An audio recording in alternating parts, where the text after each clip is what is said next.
নমস্কার, বাঙালির পেট পূজা চ্যানেলে আপনাদের সকলকে জানাই স্বাগত।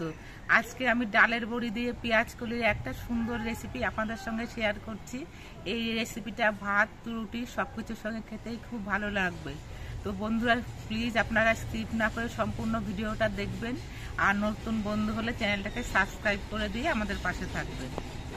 আমি পেঁয়াজ কলির রেসিপিটা তৈরি করার জন্য 250 গ্রাম পেঁয়াজ কলি নিয়েছি, একটা বড় সাইজের পেঁয়াজ নিয়েছি, দুটো আলু নিয়েছি, একটা টমেটো দেব, আর 4 কোয়া রসুন দিয়ে দেব, আর আমি 100 গ্রামের মতো মটর ডালের বড়ি নিয়েছি।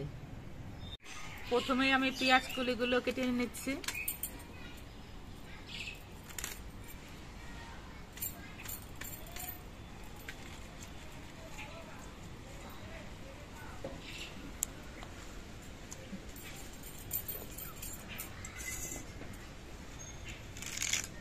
আমি এইরকম লম্বা করে পেঁয়াজ কলিগুলো কেটে নিচ্ছি।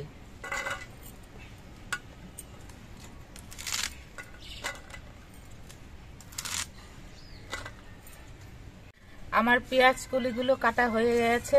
এবার আমি সরু সরু করে আলু কেটে দিচ্ছি। আলুটা আমি পরিমাণে বাড়ানোর জন্য দিচ্ছি। আপনারা যদি মনে করেন যে আলুটা দেব না, তাহলেও খেতে ভালো লাগবে।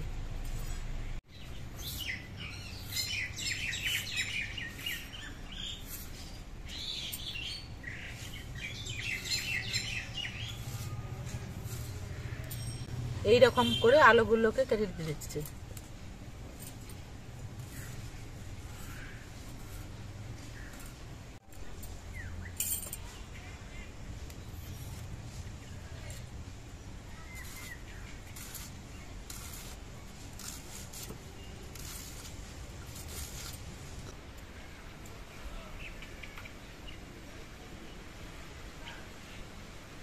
এবার এই পেঁয়াজ কলিগুলো আমি ধুয়ে নিচ্ছি।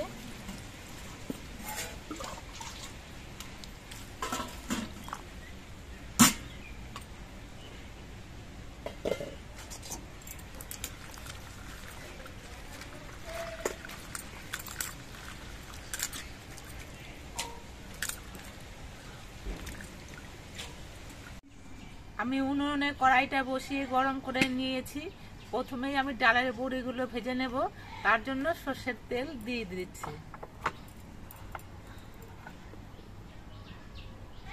সরষের তেলটা গরম হয়ে গেছে, এবার ডালের বড়িগুলো ভেজে নিচ্ছি।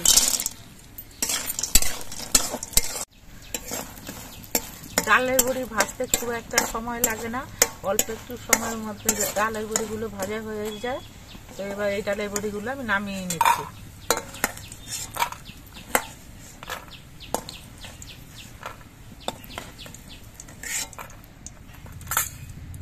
এবার এই তেলের মধ্যে ফোড়ন দিচ্ছি 2টো শুকনো লঙ্কা, অল্প করে কালো জিরে, আর অল্প করে একটু থেতো করা রসুন।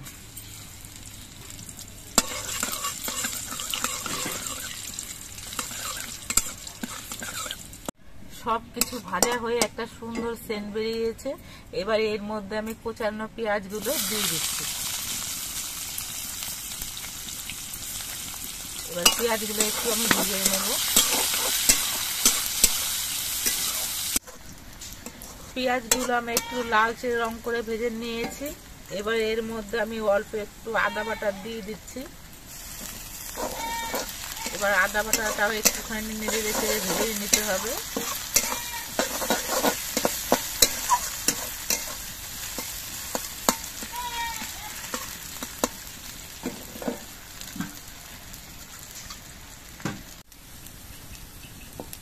এবার এর মধ্যে আমি পেঁয়াজ কলিগুলো দিয়ে দিচ্ছি।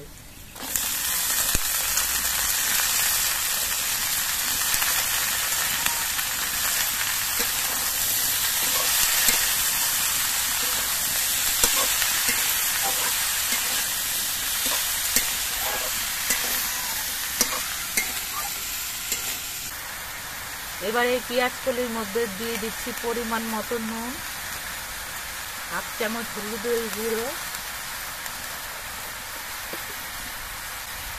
আর 1/2 চামচ জিরের গুঁড়ো। এবার সব কিছু দিয়ে নেড়ে চেড়ে মিশিয়ে দিতে হবে। দিয়ে দিচ্ছি কয়েকটা চেরা কাঁচা লঙ্কা আর টমেটো কুচি।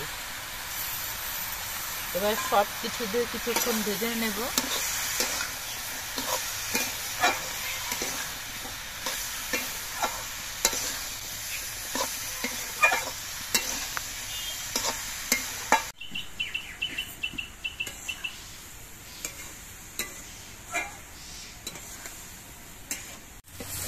পেঁয়াজ কলিগুলো আমি কিছুক্ষণ ভেজে নিয়েছি। এবার এর মধ্যে আমি ভেজে রাখা ডালের বড়িগুলো দিয়ে দিচ্ছি।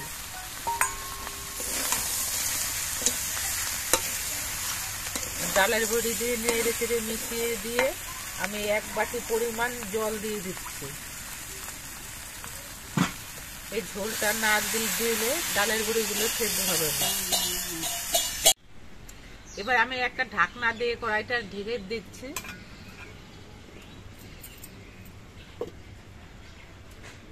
তাহলে সবকিছু খুব তাড়াতাড়ি সেদ্ধ হয়ে যাবে। কিছুক্ষণ পর আমি ঢাকনাটা খুলে আরেকবার নেড়ে চেড়ে দিচ্ছি।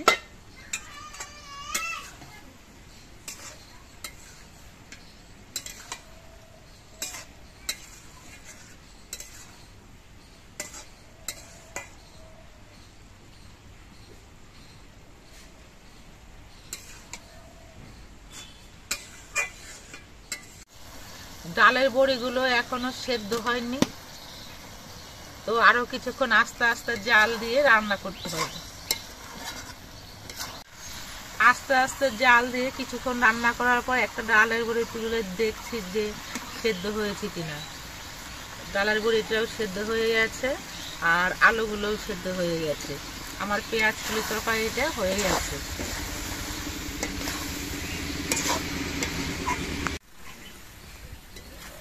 এবার আমি এই পেঁয়াজ কলি তরকারিটা নামিয়ে নিচ্ছি।